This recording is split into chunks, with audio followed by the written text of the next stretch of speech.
Hey everyone, it's Frosty, and today I've been playing some StarCraft, and I have found a Zerg versus Terran battle for you guys to watch, and tell me what I've been doing bad, what I'm doing good. Besides that, I don't really have any other questions for you guys. So I thought I'd talk about my computer. So a few months ago, right before StarCraft came out, I ended up, I wanted to get a new computer, and I wanted to build it myself. So what I did is I am the least technological person ever. Like seriously, don't ask me a question about computers because I'm not very good at it. So I went into the store and I was just like, what do you think I need to play? Give me a list of what I need to do to play StarCraft, Left 4 Dead 2, and Diablo whenever it comes out.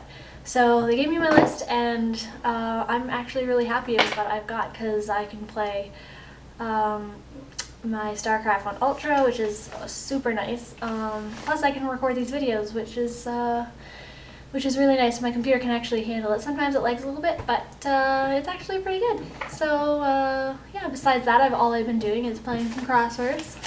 Look at the crosswords. This is what I do in my spare time, is play crosswords. I'm on a crossword spree right now. But really, this is all I get in a crossword. Look at that. That's not a lot. That's like 6 clues that I get. And like, some of these are so ridiculous. We have an immature raptor. I have no idea an immature raptor. We have a RAM counterpart. I know it's talking about some computer, but RAM counterpart? I'm sorry. No, not gonna happen. And some of them you don't know if it's right, so you can't really put it in. And there's also know a bunch of languages. Like this thing, on these crosswords, you need to know like Latin, you need to know French, you need to know Spanish. Honestly, all I really know is English and a little bit of French. Because I'm from Canada. Yay. Hey. So yeah, enjoy the video. Sorry about my little rant, but I was a little bored, so I thought you guys would be bored too. Maybe, maybe not. Anyways, thanks for watching, and enjoy the commentary. Hey everyone, it's Frosty, and today I'm going to be hosting a Zerg versus Terran battle with me, Frosty, the red Zerg player, up in the top left-hand corner. And over on the top right-hand corner we have Bad Fat Panda, the blue Terran player. So what I'm going to do in this battle is what I always do in Terran battles is I'm not going to rush anything, so I'm just going to be probably doing a 14 pool and then putting an expansion up at my natural here. And that's usually what I do with a Terran battle because I feel like they don't rush very often. The only rushes I've seen recently from the Terran is when they try to put a bunker up. Like they'll put a bunker up here, and they'll bring an SCV and a Marine in, and the Marine will try to fend off anything that prevents the bunker from being finished. But usually I have my spawning pool up in time, so it's not that big of a deal. A couple times it's actually worked though, so I guess it's worth a try, right? So over here you can see that I have my extractor going up, my spawning pool's almost done. And over on the Terran side, he's just finished choking his base with the 2 supply depots and a barracks. And here comes my drone trying to get in, but it fails. It would have been nice to actually get into his base. I would have seen that he would have had 2 extractors, so he's going to be going for something that requires probably a lot of gas. And over here on my side of the base, I have my expansion going up at my natural, which is about half done. And over here you can see, looking at income, we're pretty much even right now, so there's not much discrepancy there. Here, Bad Fat Panda is just scouting my base, seeing what he can see, but I'm not going to be building anything until he's gone.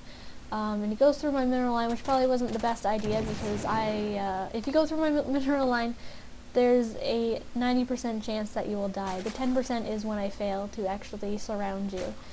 So looking at production now, we can see that actually Bad Fat Panda is putting up a factory, and actually now he's actually going to be putting up 1 starport, and over on my side I'm putting up a roach warren, and it looks like he's actually going for a 2nd starport. So he's going to use, well, it looks like with the amount of gas that he's going for, he's probably going to be putting some banshees in the air. So it looks like he has a tech lab attached. Oh, no, it's not attached anymore. So the tech lab is actually going to be attached to the starport.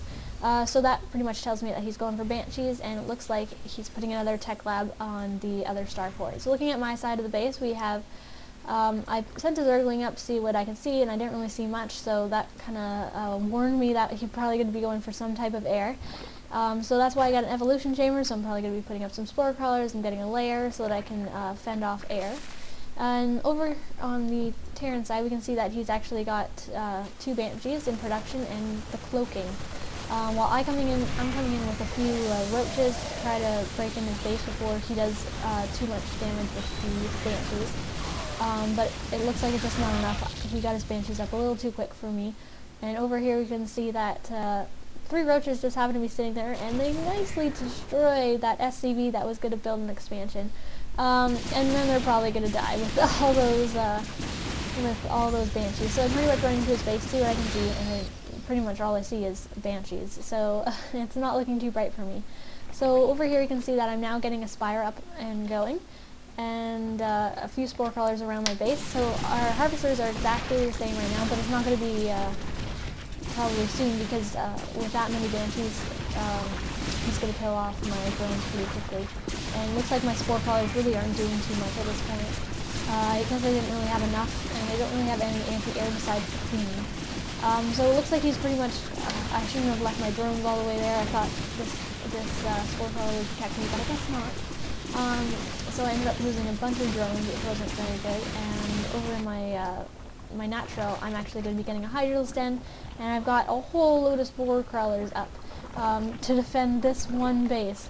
It's my last hope. Hydralis aren't necessarily the greatest against banshees because banshees only attack air, so that's why I was going for the spire. It would have been a lot better if I could attack him. He can't attack me, but it looks like he's gonna try to move into my base, but he's a little scared right now. But I don't know, I think I'm more scared with the 6 banshees coming in, which he nicely destroys that spore crawler. And over here I made a few Zerglings as my last little hope, but they're not really doing too much, so I'm gonna just send them on back home. And I ended up getting 1 Hydralis out. I don't really have a lot of minerals right now. Well, I have a lot of minerals, I don't have a lot of gas. That's why I'm getting my first extractor up. But it's really not going to do too much at this point. I can see that it's gaming because he's getting his expansion up, and he had a good amount of banshees. Looking at the army size, I was way behind.